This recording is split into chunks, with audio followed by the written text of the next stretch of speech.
Thank you guys for joining us for this midweek devotion. I have Christine Sharp from our church. She looks after compassion and does amazing stuff at our church. And I'm just going to interview her this week. So without too much more from me, I guess let's get straight into it. And Christine, can you just tell us a little bit more about yourself? Yes, Matt. Well, I was born in Brisbane, but I now live in Crow's Nest with my husband Barry. We've lived there 30 years. We have lived elsewhere. We're retired now, having retired in 2012. We had a business in Crow's Nest which we sold, and that gave us the opportunity to retire. We have 3 sons, 6 grandchildren, and we live on an acreage property, which is beautiful. In more recent times, Barry has had a major health issue, and it's a long story, but he was diagnosed with myelodysplastic syndrome in late 2016, which is a pre-leukemic bone marrow disorder. He was in and out of hospital for some time, and then what happened was he developed a tumour of leukemia cells on the lower left leg, and that resulted in a below-the-knee amputation in 2018. And Barry was put onto the Royal Brisbane Hospital bone marrow transplant program, so he underwent a bone marrow transplant in Brisbane early 2019, so we're approaching 2 years post-transplant. The doctor's happy with his progress, he's doing well, he's improving his mobility virtually every day, and we're starting to pick up some threads of life and things that were put on hold for 4 years. No, that's a long time. I'm glad everything's going well. So he's on the mend. Is there any, I don't know, with bone marrow stuff, does he have to worry about any other operations in the future, or was this one he had well enough that... Yeah, well, the progress will be monitored continuously, and yes, well, God willing, there won't be anything else in the foreseeable future, but it's all in God's hands. Same with all of us in our health. Yeah. That's still, that just amazes me, all the stuff you guys have been through, and to still be, I guess, going for God and doing some of the stuff you do. For people that don't know, she's like the heart behind Compassion and the Compassion Kids we sponsor as a church, and she looks after writing the letters, organizing stuff.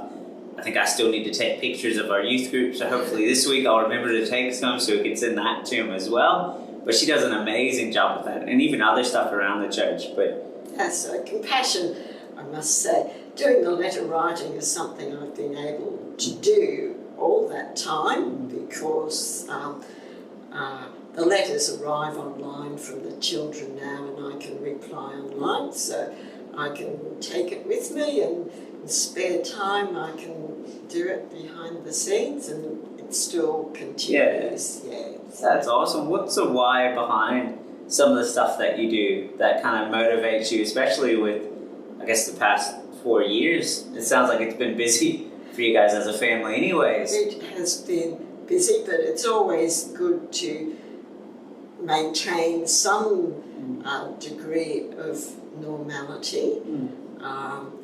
You still have to have some life outside of medical appointments, hospital stays, medications, and so on. And as I said, with Compassion, it's something I've been able to do online when it suits me, and the children are in circumstances which are far removed from what we're used to in Australia, so I realise that it's still important for the children to get that encouragement with letters. And the support that comes with Compassion, not only just the financial support, but also that support in their journey of getting to know God and Jesus, and as well as their whole of life journey through education and their health issues. So yeah, it's a perspective that certainly in many countries around the world we don't, there is not available what we take as standard in Australia in terms of education, healthcare, and the ability to worship and attend church, really. Yeah, well, I think it's awesome with everything going on that you guys were facing to still have that perspective of like a bigger story and still kind of not getting caught up, because we often do get caught up in our own problems. So to still have that step back, that's impressive. Yeah, but on the same token, as you go to hospital, medical appointments, and you start to, I start to chat to other people in the waiting room, and everybody's got their story, and there are so many people out there facing similar challenges, and it gives you an opportunity to think, oh, well, here's someone, I've never met them before, I may not bump into them again, but I've learnt their story, I can pray for them, because I can relate to what they're experiencing right now. So the doors open everywhere as you go along, if you look for God working out there. No, that's awesome. No, I reckon, that's, and he is always out there for looking, I guess, with Barry's health looking more and more positive and stuff, and moving into a church building and some new things kind of in the works. What do you feel is like the next step for you guys as a family, or what God might be calling you guys to? It's a bit hard to say at the moment, Matt, because there, as you say, lots of things on the horizon, so I can't say I can identify something in particular, but I think once the church is here open for the Highfields community, there's potential to have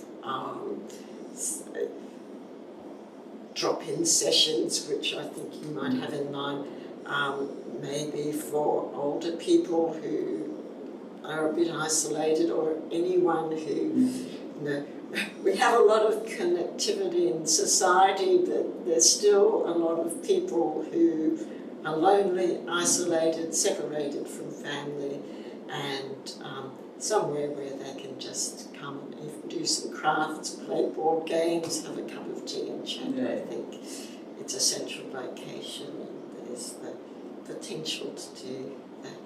No, that's awesome.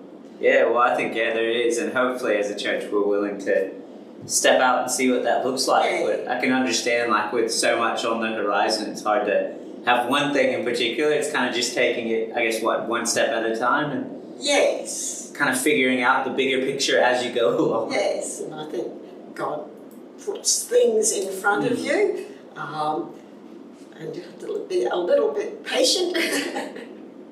No, well, we're anxious, okay, I've got to have a plan. Yeah. Sometimes that plan isn't God's plan. So, but it's good to have ideas and start to formulate plans, but also be open to what God has in store.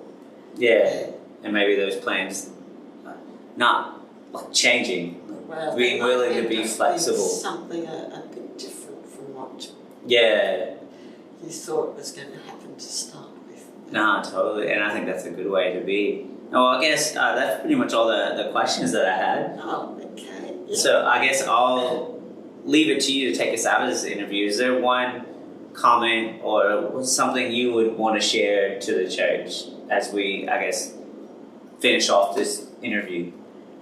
Well, just going back to compassion, I'd like to say to the church that, you're all amazing, because there's the ongoing financial support for the churches Compassion Kids, but there's so many people within Highfields Church who also sponsor Compassion Children themselves, and when you add up, that is, making a huge difference in the lives of these children and building followers of Christ in countries far, far away from us. So,